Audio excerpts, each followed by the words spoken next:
A grisly discovery in small-town Missouri this morning after 8 people were shot to death. The Missouri State Highway Patrol says the killings took place in multiple locations in and around the town of Tyrone, which is about 40 miles north of the Arkansas border.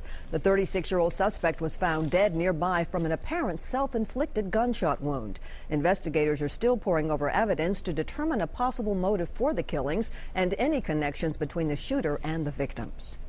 Back here for the second time in less than 2 weeks, a Good Samaritan loses their life after trying to help another driver.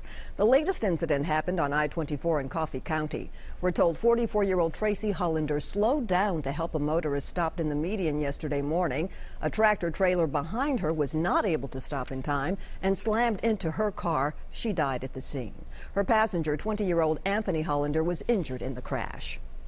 The House has cleared the way for passage of a short-term bill to fund the Department of Homeland Security, preventing a partial agency shutdown. The vote comes just hours ahead of a midnight deadline to fund the agency and clears the way for final passage of the legislation later in the day in the House and Senate. The 3-week funding bill leaves intact President Barack Obama's executive actions on immigration, even though Republicans have vowed to repeal them. And finally, we've known it was coming for a while, but it sure will take some getting used to. Everyone in the 615 area code will have to include the extra 3 digits for an area code every time they dial, beginning tomorrow. Nashville and the Middle Tennessee area started running out of numbers, so 629 will be added as a new area code.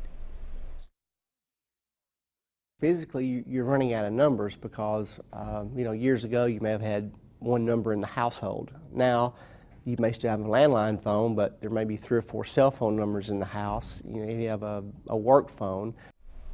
So starting tomorrow, dial 615, area code 629 will not go into place until sometime next month.